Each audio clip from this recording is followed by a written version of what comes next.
ভাগ্যিস অনেকটা বেশি করে বানিয়েছিলাম, এখনো রয়ে গেছে সেই জন্য। সত্যি স্যারজি, এই আচারি মাটনটা যদি আপনি না খেতেন আমি বোধহয় সারা জীবনেও মুখে দিতে পারতাম না। আপনি ঠিকই বুঝতে পেরেছেন, যে খাবারটা আমি আপনার জন্য রান্না করেছিলাম সে খাবারটা আপনাকে না দিয়ে আমি মুখে তুলতে পারতাম না, তাই কোনো খাবারই আজকে খাইনি। তবে এও ঠিক যে আপনার জন্মদিনে একটু কিছু মুখে না দিলে সেটাও বোধহয় অকল্যাণ হবে।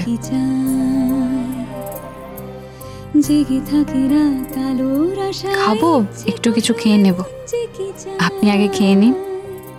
তার মানে তো আর এটা নয় যে আপনার সঙ্গে দুটো থালা নিয়ে গিয়ে আপনার ঘরে বসে আমি খেতে পারবো।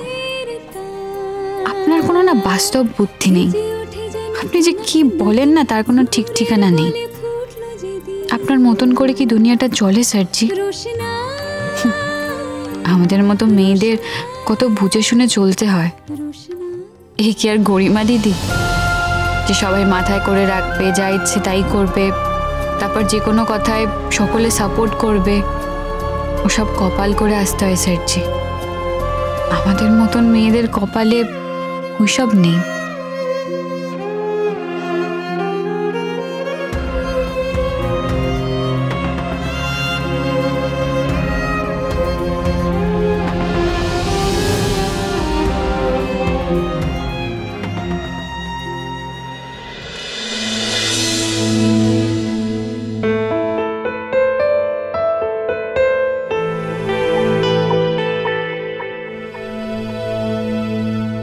এসো এসো রোশনাই।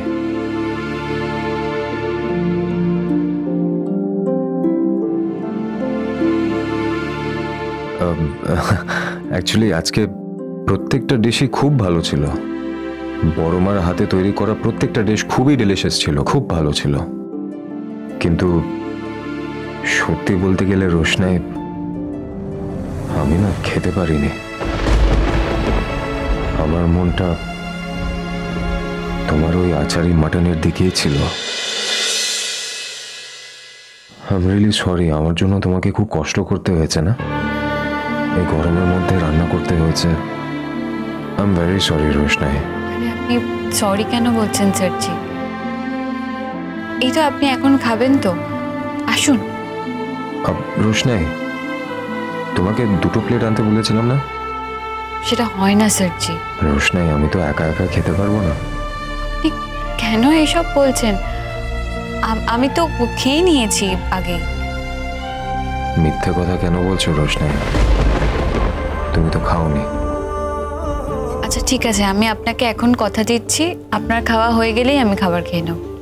আসুন।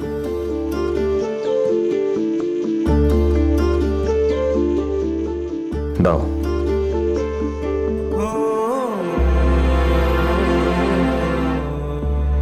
আমি আচারি মাটন খাইনি বলে সারাদিন তুমিও না খেয়ে রয়েছো। এসো বসো, আমি তোমাকে খাইয়ে দিচ্ছি। না স্যারজি। রোশনাই চুপ, একটা কথাও বলবে না তুমি। এবার চুপচাপ বসো।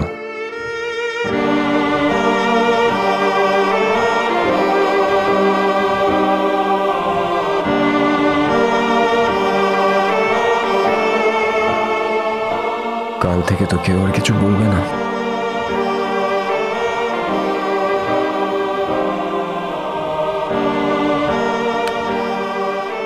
নাও নাও নাও, প্লিজ রোশনাই।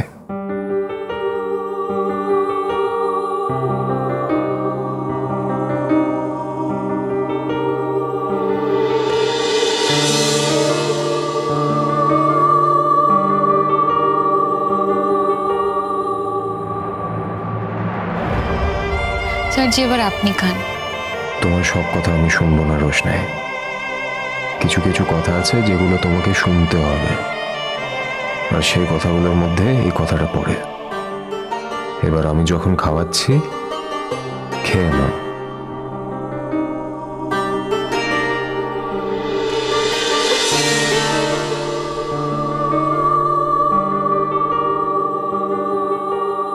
এবার আপনি খান স্যারজি।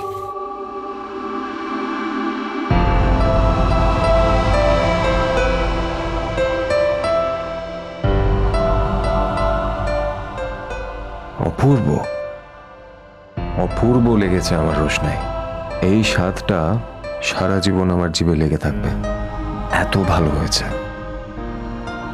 সত্যি ভালো হয়েছে? সত্যি ভালো হয়েছে বলাটা একটা আন্ডারস্টেটমেন্ট হবে রোশনাই। অপূর্ব হয়েছে। এরকম এরকম আচারি মাটন আমি আমার জীবনে কোনোদিন খাইনি, বিশ্বাস করো। আমি আমার মায়ের কাছ থেকে শিখেছি। খুব মন দিয়ে বানিয়েছো না এই আচারি মাটনটা? আমি জানি তো, আজ আমি যদি এই আচারি মাটনটা না খেতাম তাহলে এটা সারা জীবন মিস করতাম রোশনাই।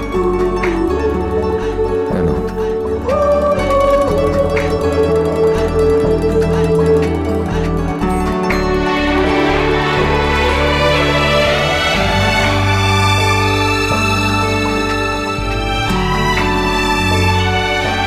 আর না স্যারজি। তাহলে আমারও খাওয়া হয়ে গেছে। স্যারজি আমি তো গিয়ে খাবো আবার। হ্যাঁ, তো তুমি গিয়ে খাবে আমি জানি, কিন্তু তুমি তো আমার সঙ্গেও খেতে পারো। কাল থেকে তো তোমার আর যত্ন নিতে পারবো না। যত্ন কেন, অযত্ন আমি কিছুই করতে পারবো না। স্যারজি আপনি আমাকে যত্নই করেছেন। না রোশনাই, আমি তোমাকে খুব কষ্ট দিয়েছি। And I'm really sorry. আমি তোমাকে কষ্ট দিতে চাইনি, আমি শুধু তোমার ভালো চেয়েছি। আমি তোমাকে ভুল বুঝেছি রোশনাই। I'm really sorry for that. আমাকে প্লিজ ক্ষমা করে দিও। এই কথাগুলো এখন থাক না। হ্যাঁ ঠিক আছে। আচ্ছা বলছি, তুমি কি তোমার প্যাকিং করে নিয়েছো? না, তখন তো ব্যাগই গোছাচ্ছিলাম। সব নিয়ে নিয়েছো তো? কিছু ভুলে যাওনি? আমার তো বিশেষ কিছুই নেই এখানে, কিছুই তো নিয়ে আসতে পারিনি সেরকম। কি আর নেব, ওই একটা ছোট ব্যাগের মধ্যেই সব ধরে যাবে আশা করছি। আর আমি যে জিনিসগুলো দিয়েছিলাম সেগুলোই তো নিয়েছি।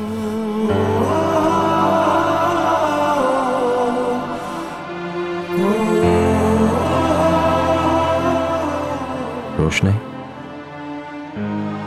ফিরে আসবে না? স্যারজি আপনাকে মিথ্যে কথা বলবো না আমি। ওখানে যদি আমার প্রোটেকশন সব ঠিকঠাক থাকে তাহলে আমার আর এখানে আসার সত্যি ইচ্ছে নেই। হ্যাঁ, কিন্তু আমি তো তোমাকে নিয়ে অনেক বড় স্বপ্ন দেখেছিলাম রোশনাই। আমি চেয়েছিলাম তুমি অনেক বড় হও, সারা পৃথিবীতে নাম করো। আমি চাই না স্যারজি, আমি এবার শুধু একটু শান্তিতে থাকতে চাই। বানারসে ফিরে গেলে সেই শান্তিটা পাবে? নিজের জায়গায় গেলে, নিজের মানুষজনদের সঙ্গে থাকলে নিশ্চয়ই শান্তি পাবো। বেশ, তুমি যখন ভেবেই রেখেছো যে এটা তোমার জন্য ঠিক, তাহলে আমি আর কিছু বলবো না রোশনাই। তবে তুমি যদি কোনোদিন বিপদে পড়ো তাহলে। অনেকবার বলেছেন আপনি। আমি জানি, আমি জানি, কিন্তু আমি আরেকবার বলছি রোশনাই, শেষবারের মতো বলছি তোমায়, যদি তুমি কোনো রকমের বিপদে পড়ো শুধু আপনাকেই জানাবো আমি। শুধু একটা ফোন রোশনাই। আর আপনার নতুন জীবনের জন্য আপনাকে অল দ্য বেস্ট। আমার হাতে আর কিচ্ছু নেই রোশনাই। রোশনাই।